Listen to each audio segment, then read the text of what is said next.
Hi guys, Asmo here, and today I want to talk a little bit about league starters, how you should pick your league starter, what I think are going to be the best performing league starters, also what I think is going to be the meta, what to pay attention to, and basically I'm gonna talk a little bit about each one of those that I saw in this list from Tytykiller.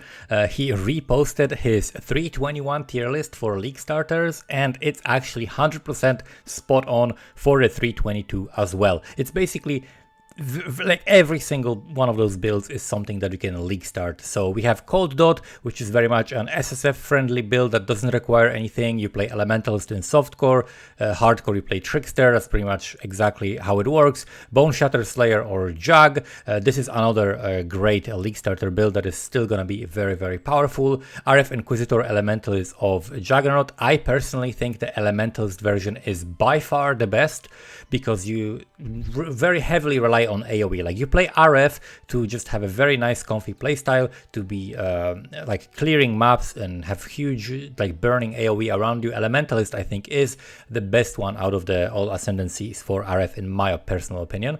Then we got Corrupting Fever Champion. This is really good if you wanna very early clear legions, expeditions, things like that. If you want to focus on map clearing and map clearing strategies, which is what I'm going to be doing, this is really good for that.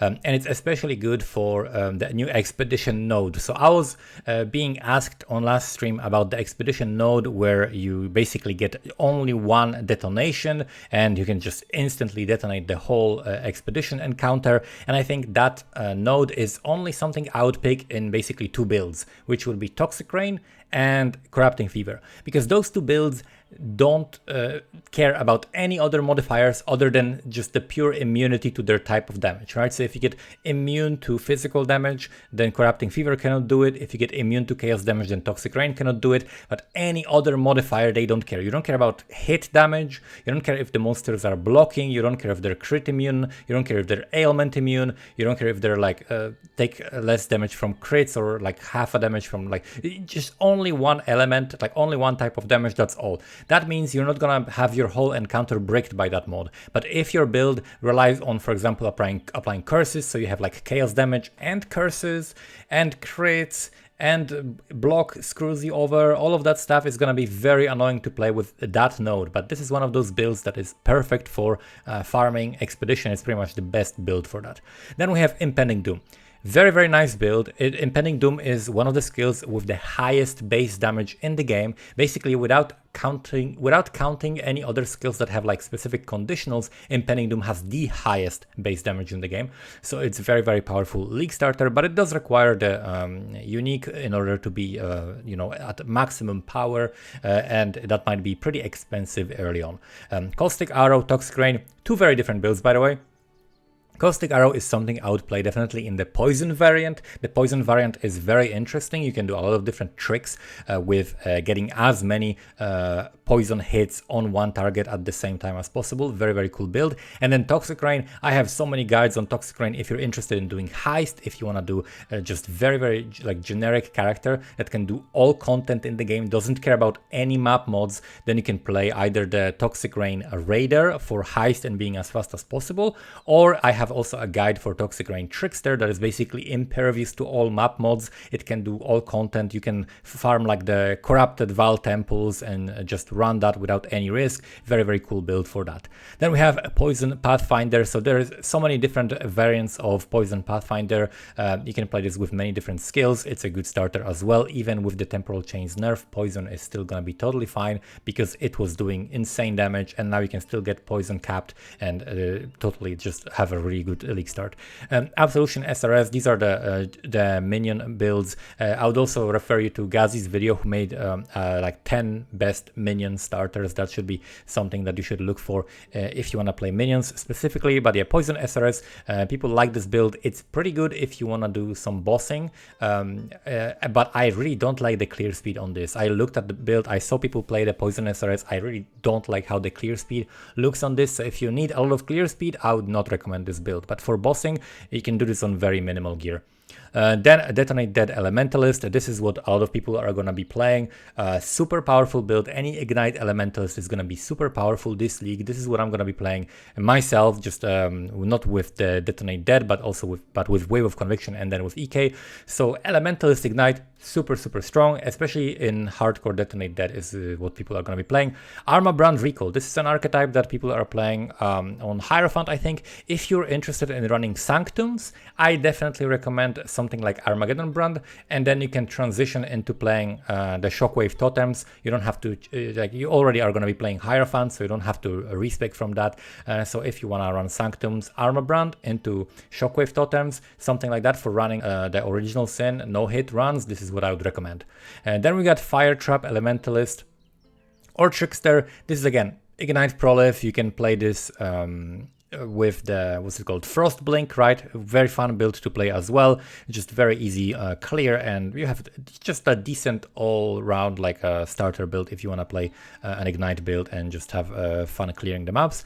Artillery Ballista. Artillery Ballista is actually pretty powerful, and there's a lot of different variants. People have been playing it with like Lightning Arrow as a supplementary skill, but I think another skill that is very underrated that scales in the exact same way as Artillery Ballista is actually the Blast Rain, right? So Blast Rain has a lot of really cool things with it. It penetrates 30% fire resistance. It has 100% conversion, just like Artillery Ballista. So Blast Rain plus Artillery Ballista, actually a very underrated combo. That's also a really good starter that I haven't seen anybody play. I might make a starter build with this after I finish with my starter, because this is a really powerful combo that I would definitely recommend as well.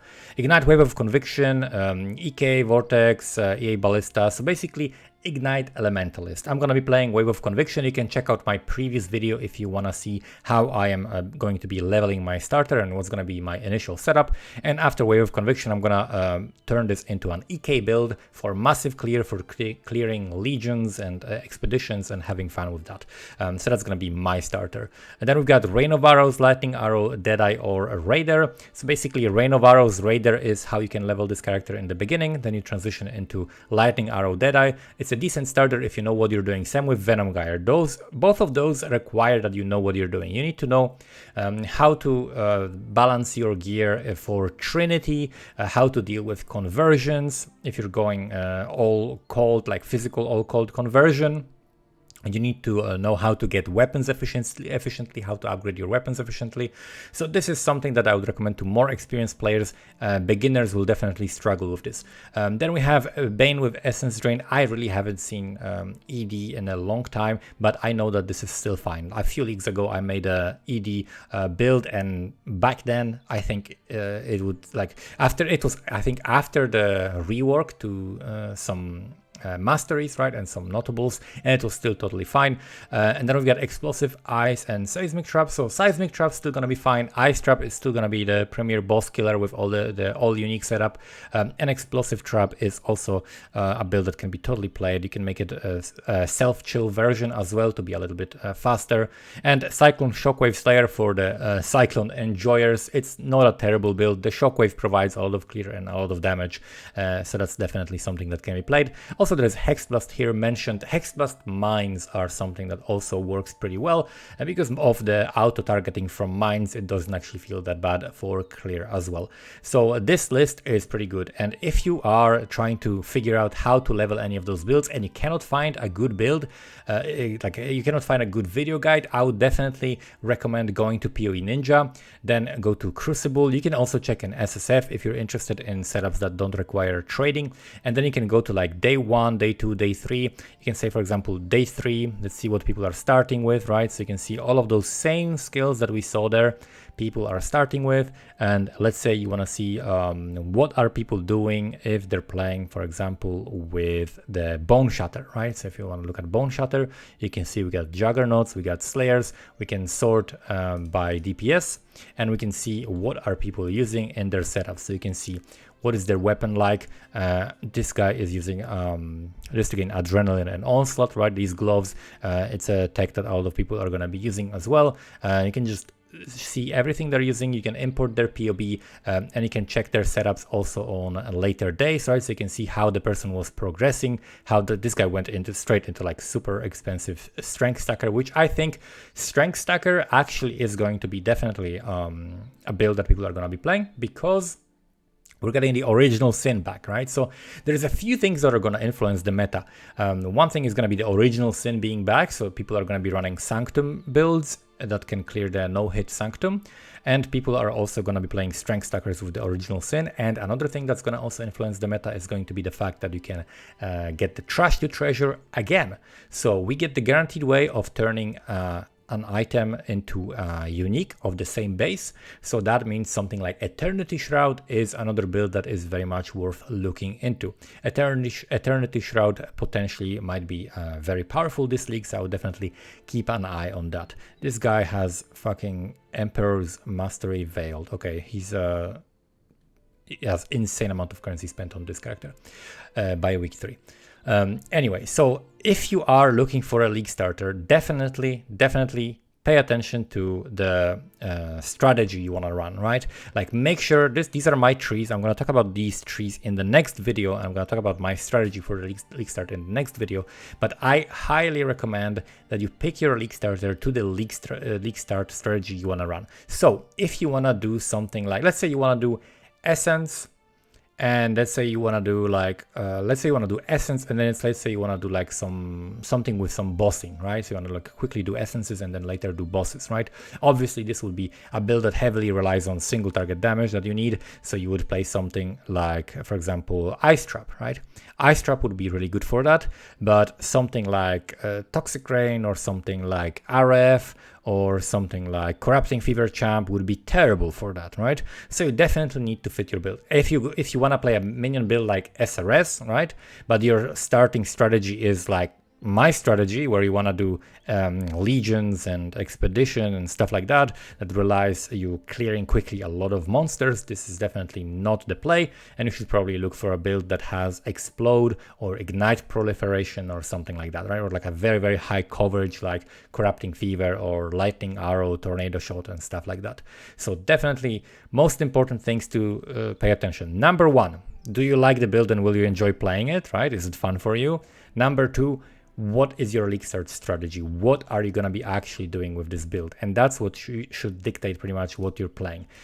So number 1, is it fun? Number 2, what strategy? Other than that, it doesn't really matter. If it's on this list, that's great. If it's not on this list, you can also look at poe.ninja and see what people were playing with in the early stages. So you can see day 3, something that's not on this list, for example, but is popular, would be let's see, there is Spark, for example. So people were playing some Spark builds, people were playing Frost Blades, so you can see what people are doing and how people are reaching, for example, 3 million DPS on the Frost Blades build. What is this guy using? This doesn't look like very expensive gear, just has a couple of decent jeweled foils, Star Conja, Mark of the Elder, just very standard stuff, right? And Lion's Roar. So this is like a starter build that you could also consider playing, and you can copy what people are doing from poe.ninja. So hopefully this has been helpful. Thank you so much for watching, guys, and see you next time.